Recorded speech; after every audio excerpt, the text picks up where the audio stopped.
Good evening student, good evening. Focus करिए, क्योंकि पिछली बार कल हम बात कर रहे थे चैप्टर पर।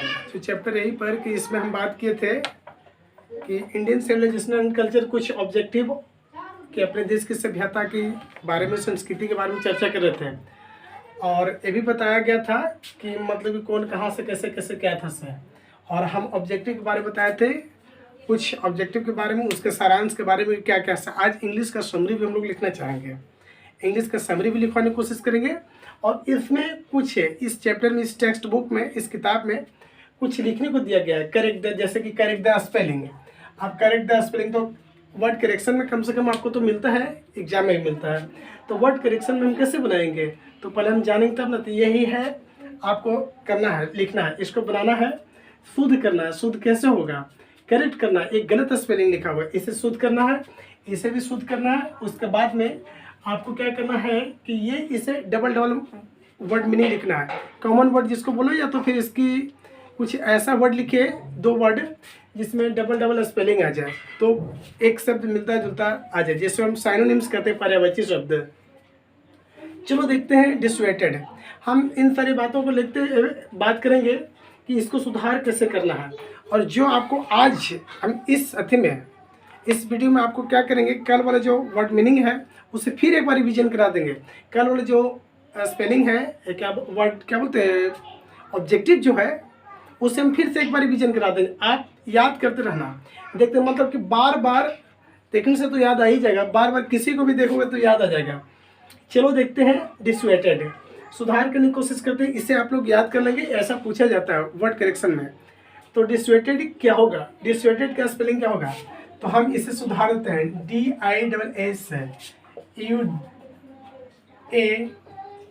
DISSUADED, ये हो गया डिसऑर्डर्ड। अब ऑक्यूपेशन, ऑक्यूपेशन का देख लीजिए, OCCUPATI, ऑक्यूपेशन होता है, इसका मतलब पेशा होता है। नहीं, चलो सब के सब हम सुधार देते हैं। आप लोग थोड़ा सा देखते रहिए। हम हर चैप्टर का आज इंडियन सिविलाइजेशन एंड कल्चर का, यानी प्रोज सेक्शन का, आज जो पहला चैप्टर चल रहा है इंडियन सिविलाइजेशन एंड कल्चर, आज पूरा के पूरा ऑब्जेक्टिव, ये वर्ड मीनिंग, करेक्ट जो स्पेलिंग, करेक्ट द स्पेलिंग, उसके बाद में जो कॉमन वर्ड है, इसे पढ़ाने के बाद दो चार को फिर रिवीजन करा देंगे ऑब्जेक्टिव का। उसके बाद समरी लिखने के बाद में आज ये चैप्टर आज खत्म कर देंगे। ठीक है, चलो इमोरलिटी, तो इमोरलिटी का हो जाएगा, इमोरलिटी ऐसे लिखाएगा। ठीक है, अनअडल्टरेटेड तो हो जाएगा अनएडल्टरेटेड है, ED। ठीक है, अनअडल्टरेटेड ये हो गया। मटेरियलिज्म भी ऐसा हो जाएगा, MATERIALISM, मटेरियलिज्म है। ठीक है, उसके बाद फिर देख लो ए बिलीफ, तो बिलीफ को हो जाएगा BELIEF, बिलीफ नहीं। उसके बाद में मैडेनिंग, तो MADDENING, मैडेनिंग। इंग्रेव, ENGRAVE, इंग्रेव। और हार्मोनिक हो जाएगा HARMONY। ये हो गया, ये आपके बुक का दिया हुआ जो स्पेलिंग था, करेक्ट द स्पेलिंग था, इससे सुधार दिया हम। आप इसे फटाक सुन, जितना जल्द से जल्द हो सके नोट कर लीजिए, या तो फिर स्क्रीनशॉट ले लीजिए। उसके बाद में हम फिर आपको क्या करते रहेंगे कि आप जो है इसके बारे में बताएंगे, जितना जल्दी हो सके तो इसे आप नोट कर लीजिए। उसके बाद में हम क्या करेंगे ना, कि हम बताएंगे नेक्स्ट, आगे बताएंगे ये करेक्ट द स्पेलिंग वाला में, इसके विषय में बताएंगे। करेक्ट द स्पेलिंग वाला में हो गया, तो राइट टू मीनिंग्स मतलब उसी प्रकार से दो कॉमन वर्ड लिखना है, एकदम मिला जुला करके, सिंपल एकदम लिखना है।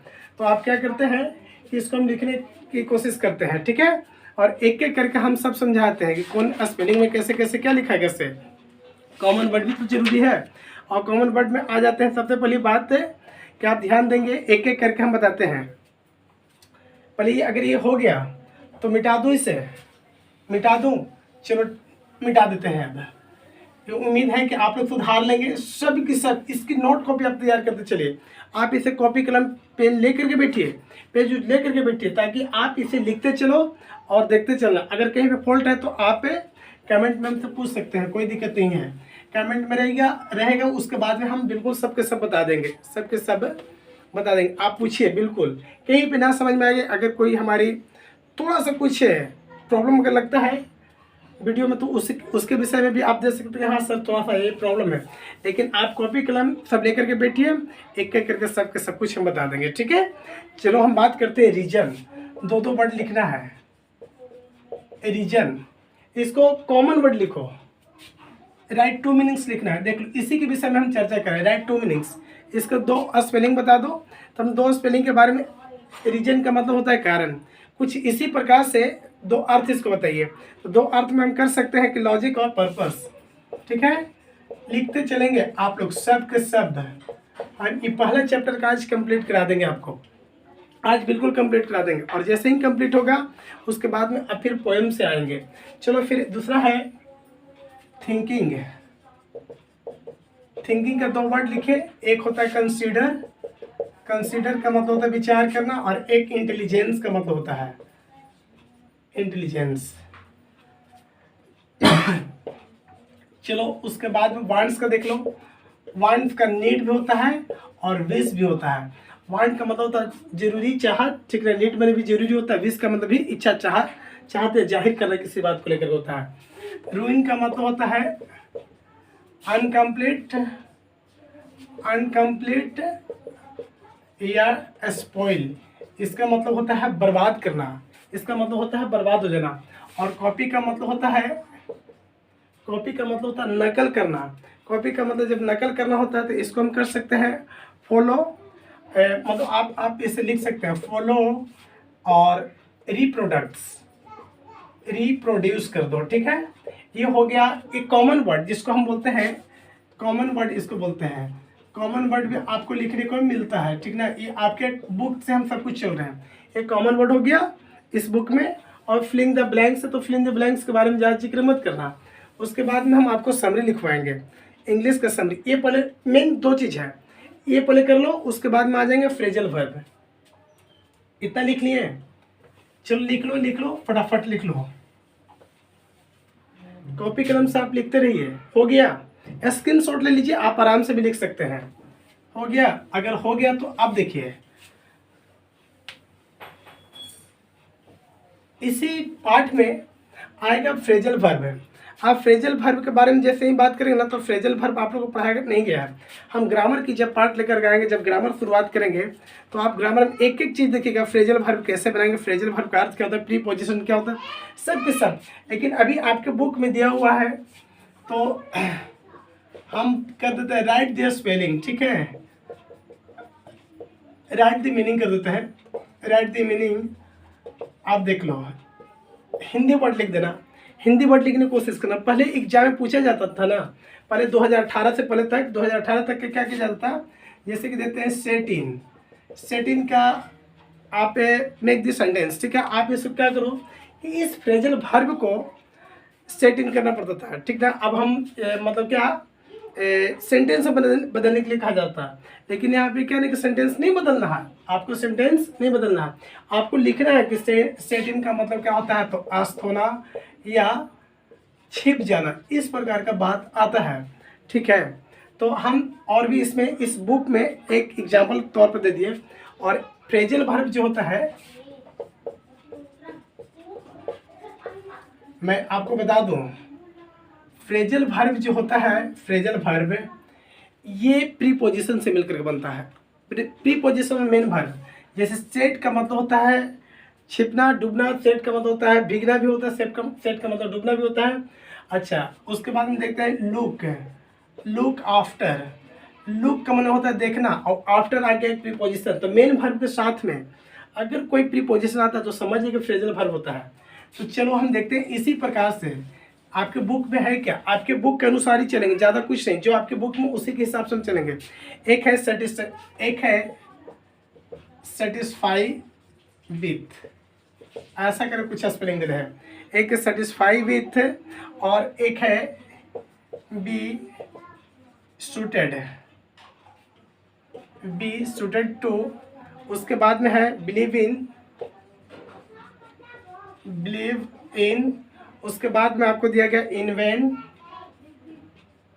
क्लाइंग टू, और इसके बाद में इन वैन, ये आपको दिया गया है, ये आपके बुक में दिया गया है क्या कि आपको करना क्या है कि इसको अर्थ लिखे, ऐसे बनाने के लिए दिया गया कन्वर्ट इनटू सेंटेंस है।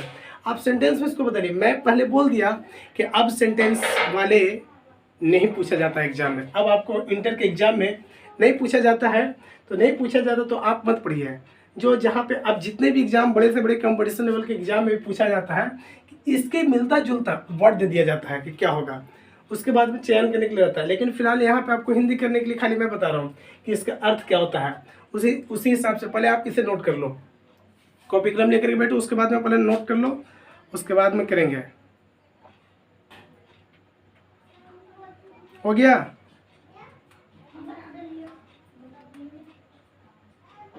हो गया? अगर हो गया तब देखिए, सेटिस्फाइड विद का मतलब होता है संतुष्ट होना, संतुष्ट होना।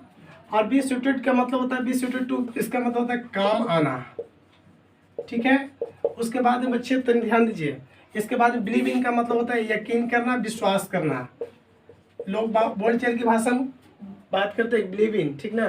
क्लाइंट को हम जब पहले दिन पढ़ा रहे थे, आपका कल पढ़ा रहे थे, पिछले वीडियो में आप देखिएगा मैं क्या बता रहा था, ये यही बात बोल रहा था कि जैसे एक बच्चे अपनी माँ के स्तन से जुड़ा रहता है, ठीक उसी प्रकार से हम भारतवासी इंडियन अपने इस सिविलाइजेशन को और संस्कृति को बचाने के लिए, संस्कृति को इतना बनाए रखने के लिए क्या करते हैं, वैसे ही भारत से और धरती माता से हम लोग जुड़े हुए हैं। तो क्लाइंट टू का मतलब होता है एकदम छिपके रहना, छिपके रहना। जैसे बच्चा को देखते हैं ना कि छिपके हुए रहता है अपनी माँ से, ठीक इसी पे। इन वेन का मतलब होता है बेकार में है। ये आपका ऑब्जेक्टिव टाइप में था, ये आप क्लियर रूप से आप पहले हिंदी कर लीजिए। उसके बाद में अभी तुरंत एक समरी लिखूंगा, और समरी बिल्कुल अपनी भाषा में एकदम समरी आपको याद कर लेना होगा, उसके बाद में चलेंगे। ठीक है? नोट करने के बाद में क्या आ जाएगा ना, पहले इतना कर लो। चलिए ठीक है, इतना नोट कर लीजिए, उसके बाद में समरी लिखने की कोशिश करते हैं। हो गया? चलो अब मिटाते हैं।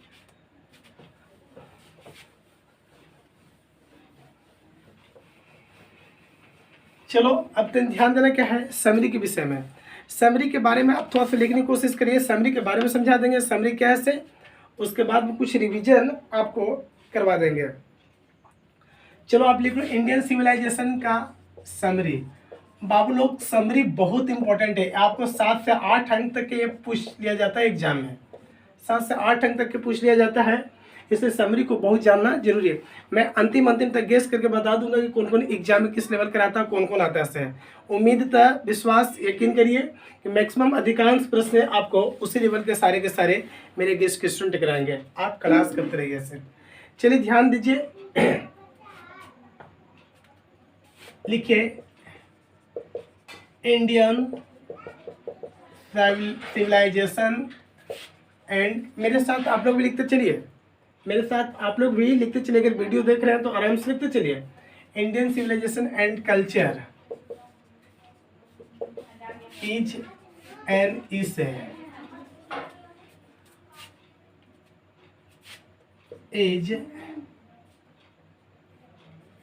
Is composed by Mahatma Gandhi,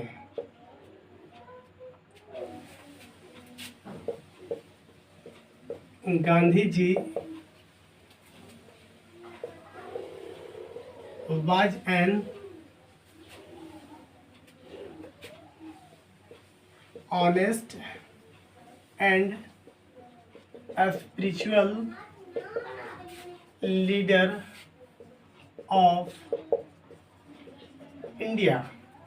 आप लोग एकदम मेरे साथ लिखते चलिए, एक एक करके सब के सब अपनी लैंग्वेज में। Gandhi ji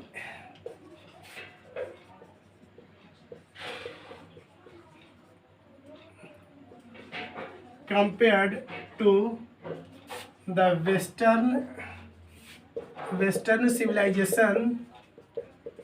civilization of our country, of our country.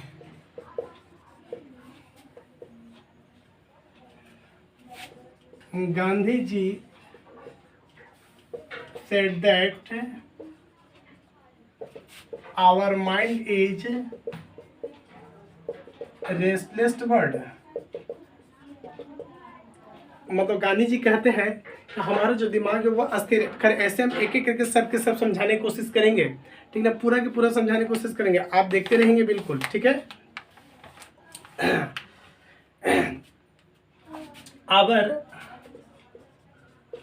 our ancestors lived in village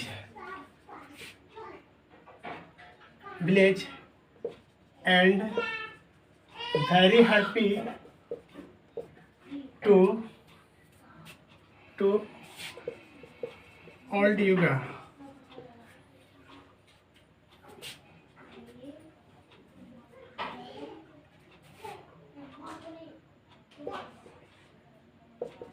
In this chapter,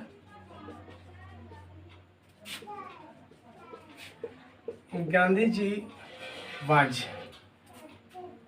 In this chapter, Gandhi ji said that as the child climbed to her mother, that same as we climb to our country. बस करिए, ज़्यादा नहीं, इतना बहुत ज़्यादा है, आप थोड़ा सा इसे ध्यान देंगे। ऐसे और भी ये तो बिल्कुल अपनी, अगर चाहेंगे तो आपकी और भी हम लिख सकते हैं, लेकिन कुछ ऐसा हो कि जनरल और सामान्य भाषा में प्रयोग किया जाए और आप अच्छे ढंग से समरी लिखने की कोशिश करेंगे। चलो एक बार फिर से ध्यान से देखेंगे बच्चे, सब कोई ध्यान से। Indian civilisation and culture is an essay is composed by Mahatma Gandhi, यानी कि इंडियन सिविलाइजेशन एंड कल्चर, भारतीय संस्कृति एवं सभ्यता जो है, यह एक निबंध है जो महात्मा गांधी द्वारा कंपोज किया गया, लिखा गया है। Gandhi ji was an honest and spiritual leader of India, यानी कि गांधी जी भारत के एक ईमानदार और आध्यात्मिक नेता थे। Gandhi ji compare to the western civilization for our country, वो कहते हैं कि मतलब वो क्या करते हैं कि तुलना पश्चिमी सभ्यता और हिंदुस्तान के बीच में तुलना करते हैं। अच्छा, Gandhi ji said that our mind is restless bird, यानी कि हमारा जो दिमाग होता है अस्थिर होता है, और गांधी जी कहते हैं कि हमारा जो दिमाग होता है अस्थिर होता है, यह विचार हमेशा करते रहता है, कुछ न कुछ चलते रहता है, ये कभी एक जगह स्थिर नहीं होता है। अच्छा, उसके बाद में our ancestor lived in a village, मतलब हमारे जो पूर्वज जो थे वो एक गांव में रहा करते थे। And very happy to old yuga, यानी कि पुराने ज़माने में भी मतलब क्या रहते थे कि मतलब खुश कहा जाए, खुश रहा करते थे, गांव में रह करके खुश रहा करते थे। In this chapter Gandhi ji said that a child clinging to her mother that same as we clinging to our country. कहने का मतलब हो गया कि गांधी जी कहते हैं कि एक बच्चा जैसे अपने माँ से चिपका हुआ रहता है, ठीक उसी प्रकार से हम लोग भी अपने देश के प्रति चिपके हुए हैं, इस प्रकार चिपके हुए रहते हैं। अगर कुछ और चाहते हैं तो लिख सकते हैं, जैसे कि और भी है कि ट्रथ एंड नॉन वायलेंस